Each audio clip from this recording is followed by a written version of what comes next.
Hey, Brian from SnakeBytes here. I'm down at Shawn Heflick's from the TV show Python Hunters, and we're gonna check out his amazing crocodilian farm. You're watching SnakeBytes.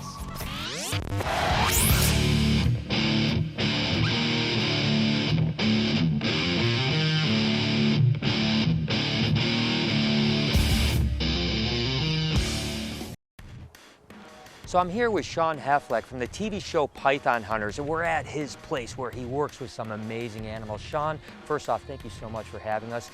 Tell me what we've got here, because this is one insanely cool animal.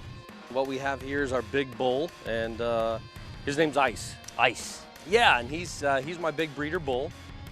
Actually, he's the only breeding male albino that produces on the entire planet. Yeah, speaking of that, I mean, basically, am I not mistaken saying, like, you're the only real guy that's breeding albinos, right? The albinos? Yeah, 4 years ago, we were the first to produce them in the world ever, and we're still the only one. What do you think your key to success is? Why are you having success? I play a lot of Barry White with candlelight and rub their tummies. I thought that only worked with pythons. I had no idea crocodilians were that way. No, I think our biggest success is I'm in here every day. I'm part of this enclosure, so when I come and go, I don't freak them out, I don't stress them out. But also, you know, we feed them whole food items, all kinds of, you know, from rats and squirrels and chickens and live fish, and that makes a big difference nutritionally, as you know. But also this natural enclosure, if we just basically stamped it out of the wild. Right. And so they're at home, they've got caves that they go and they feel secure in, and that's a big thing, you know. Well, that was one thing that struck me as soon as we came in is like you said, the natural environment, the fact that there's places to hide, you know. They can still sun themselves, but they can go wherever they want, and that's gotta aid to your success, I would imagine. I think, in all reality, I think it's the majority of our success. Just to be clear here with the safety issue, I want, you know, people that are watching to understand that you have this pole for a reason. Tell me what you've got going on here. I do. He's really so, you know, if he would swing around, it's for our protection and his. You know, I don't want him to stress, because look, if he grabs me, it's a stressor on him as well, and I don't want that. Yeah, I just want to make sure that everyone understands that you're as cautious as it can be with these animals. You understand them as well as anyone I've ever talked to, the time we've spent together, so it's amazing. I tell you, it's surreal to be this close to an animal this way. I think I handled one of your smaller ones a couple years ago, and I was blown away by that, but this animal is truly breathtaking, and I know you have a lot more, so you ready to move on? Yeah, without a doubt. As much as I love this white dragon, we got plenty more to see. Do it. All right.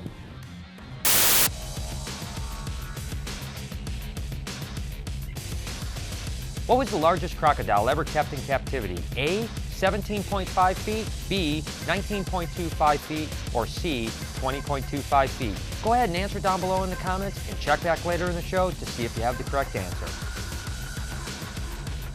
In this week's Reptile Report Spotlight, we'll be highlighting Captive Bred Reptiles Forums UK. Go ahead and check out the URL down below or click on the link in the description. All right, so tell me about this guy. It's obviously a big bull alligator, right? This is Tripod, our big bull alligator. He's missing this right rear leg. He was a rescue. We got him in from the local zoo. Strangely enough, he was kept going at another big bull. He got the better of him. So he was the aggressor, but he got the worst end. Yeah, he got the worst end of it. Right, he was the up and coming buck, and so the old male put it to him, and they couldn't house him anymore. So you know, we got him. He's just over 11 feet. And I'll tell you something amazing about Tripod. He learned his new name in less than 2 weeks' time. And that wasn't even on a daily basis. That was just, you know, every 2 or 3 days. Now, it's interesting. You know, tell me a little bit about how you train these guys with, you know, enrichment and targets or you know, sounds, like you said, names, sounds. What's the process? You know, they're so smart. And they recognize faces, voices, without a doubt. And one of the things that you utilize is their cunning ability, and that because they're an apex predator, and they are a predator, that motion is a big thing. So you can train them, you know, with hand signals. And by hand signals, I mean, you know, you can do water, you can do stop, you can do hold, you know, whatever. And they pick it up very quickly, very quickly. and even names. And how you do that is, since they are a predator, food is a It's all about, yeah, reward. Without a doubt. So what you do is every time you feed them, you know, you lay it out there and you say tripod. And the fact that he's like, hey, they're saying this thing and food comes into my mouth, I'm down with that, and then they associate with it. Now when you have multiple animals in here like this, you have to make sure that tripod, the food goes to him, Houdini, the food goes to her. Because if you say tripod and she eats, she thinks she's tripod. Right, so you get that mixed cues. But they pick up quick, really quick. And again, it's like you said, consistency, right? Every time you're going to do the same thing. That's right, yeah, without a doubt. Absolute consistency, very easy, and they're smart. Yeah, well, he's an amazing animal. Wow. Well, alligators are the puppy dogs of the crocodile world, right? They are. So let's go look at some other more feisty stuff. We'll leave the cute and cuddly and go on to something a little more aggro. Huh? I'm loving this. See you later, tripod. All right, so now we're talking some more difficult animals to work with. What do we got here? These are what's called West African Nile crocodiles. So they used to be considered Niloticus, which is the Nile crocodile species, but then they were determined genetically that they're actually a whole new species called Sucus. Okay. And they're basically pygmy Niles. Yeah, so this is about as big as they're gonna get, right? They're 30 years old, so this is, you know, I mean, they continue to grow, but it's pretty minuscule at this point. But what they lack in size, they make up for with agility and speed. These are one of the species that will run like a dog. So they can cover this distance faster than you and I can stand up. Yeah, I know. Keep that in mind.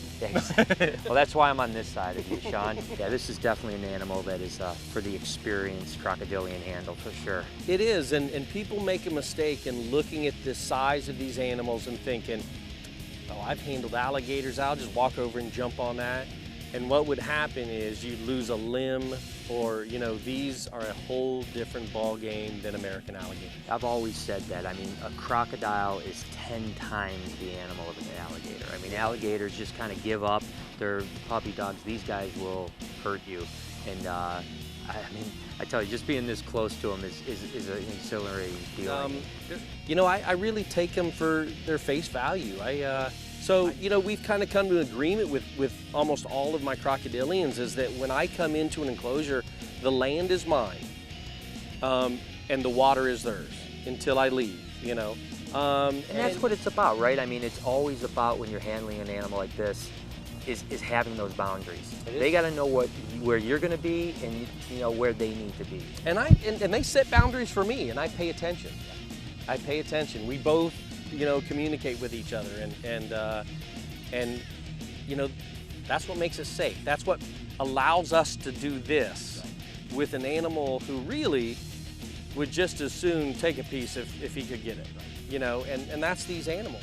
Well, I think you got it down pretty good. Let's go check out some more monsters. Yeah, let's do it. Gosh, he's such an amazing animal. Cubans are my favorite. I mean, they really are. They're so sketchy, but I love them. One of the things during Croc University that I try to teach people is, don't make them a legend. If you treat them like they're a legend, they behave like they're a legend, right? And you'll notice that I don't typically name my crocodilians, you know, Killer or, right? Because I don't want that impression at all. Her name is Lizzie for like Frizzy Lizzie, right? Because she's that jazzed. They're just so unbelievably agile and scary. Look, could you imagine walking through in the wild and you see a little, what looks to be a puddle, and then having a 7-foot-plus crocodile rage out of it? I mean, that's the thing. In this, you would never think there was that size crocodile in that pond. Never. And then she just submerges back. I mean, literally, she's an inch under the water and you can't see her at all. So if she came out right now, what would you do?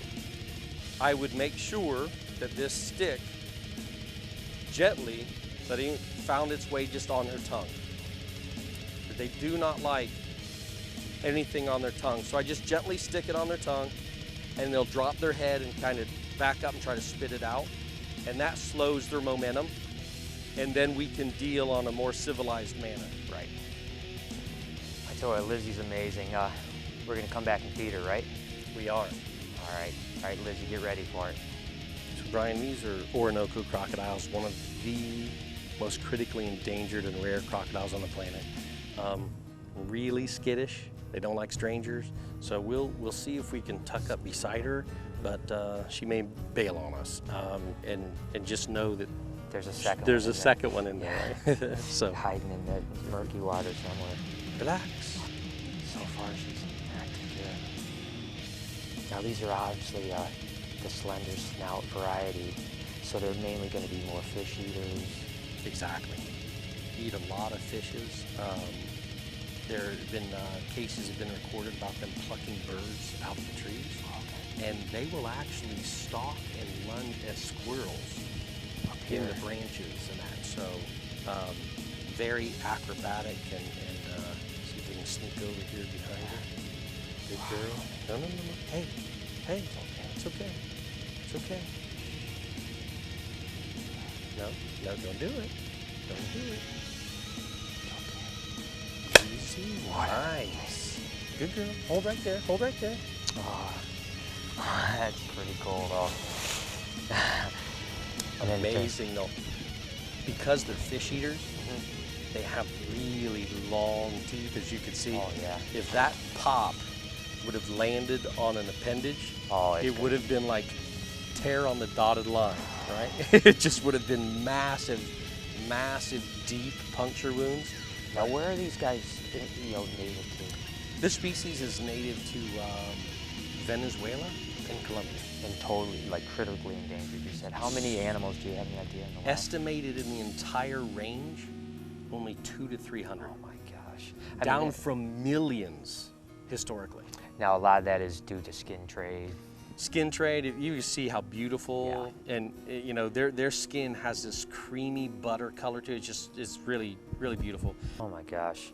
And I mean, when the population drops that low, is it even possible to grow again, or are we below the extinction level now? Well, I think we're right on the cusp.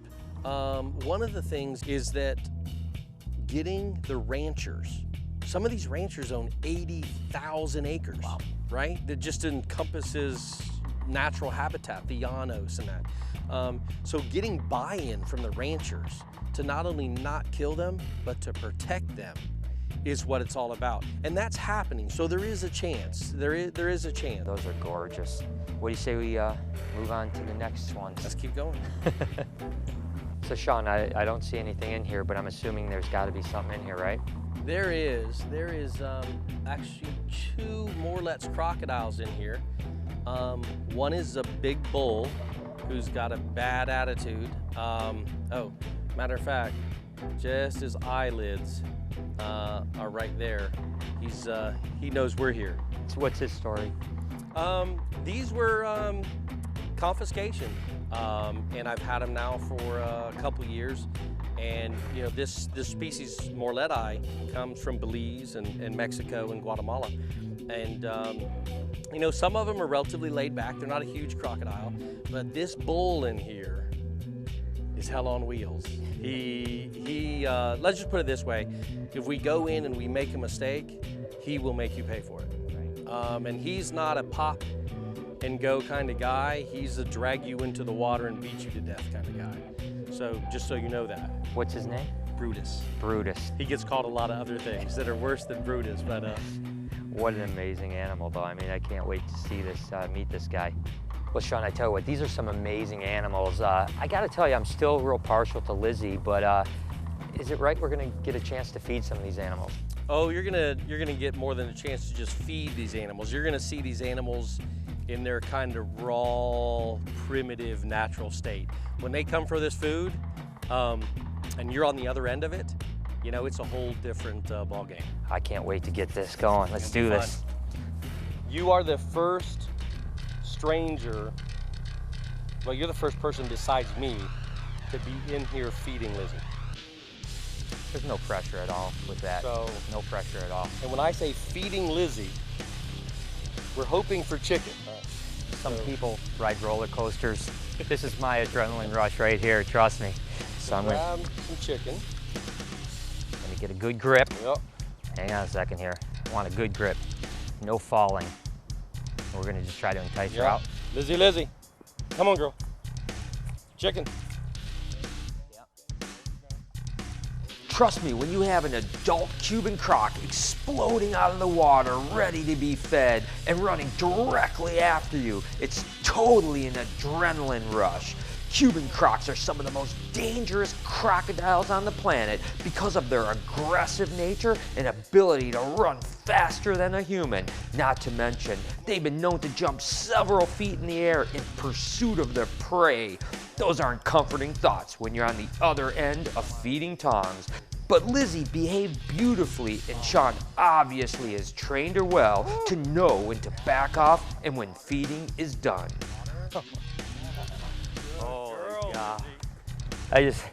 I can't even explain to you how, I mean, that was the coolest experience I can ever think. I mean, just to have that, especially I love Cubans so much, and to have her so close. Oh my gosh, Shawn, that was awesome. That was, so I'm almost speechless. I wish you guys could be here to experience how cool that animal is. Whew. That's what we do at Crocodile Manor. Oh my gosh. Right? But it's more than Cuban crocs that we'll be feeding. Here's Brutus, the adult bull Morlet's croc that is extremely protective of his female and put on quite a show for us all day long. Then there's the Orinoco, some of the most stunning crocodiles on the planet. With their slender snouts and amazing colors, these guys were little beasties during feeding time. We almost lost our camera on this shoot. But certainly the most entertaining crocodiles to feed were the West African Nile crocs. They may be smaller crocs as adults, but what they lack in size, they make up for in athleticism. These guys just had that look to them, like no matter what we were gonna do, they were gonna get their dinner, and I wasn't gonna stand in the way of their will to feed.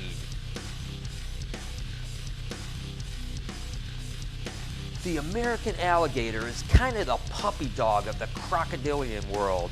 Although it may not be the adrenaline-filled rush I got when feeding the other crocs, these guys fast became my favorites to feed. Just being able to be so close while feeding is an amazing experience. Not to mention, these albino alligators are breathtaking. It was so cool to be able to pat them on the back and send them on their way right after feeding them. Well, you know, these crocodiles and alligators are truly amazing animals, but just take a look at how beautiful a baby American alligator is. There's just something about that animal that makes it so majestic. Tell you what, it is one of the cutest little things. You know, that's a good looking alligator, but I'll raise you to albino. Oh my gosh, take a look at these guys. Oh, I'm gonna trade you off. Look at this. Oh my gosh, is that the cutest little thing? And you hear those little noises? These are so cute. Shawn, this is truly the Disneyland for me. I can't thank you enough for having us out. All your knowledge that you've shared with us and the experiences will be something I'll remember forever. Hey, appreciate you coming by anytime. Ah, thanks, man. What was the largest crocodile ever kept in captivity? If you said C, 20.25 feet, happened to be Lou Long, you're 100% correct. Good job. So there it is. I hope you guys enjoyed the show, and RJ here didn't get too jealous of me playing with those crocodilians down there. What an amazing day, wasn't it? And as always, I was Facebooking and tweeting my way through it. So make sure to follow me over at SnakeBytesTV. Until next week, you've been watching Snake Bites.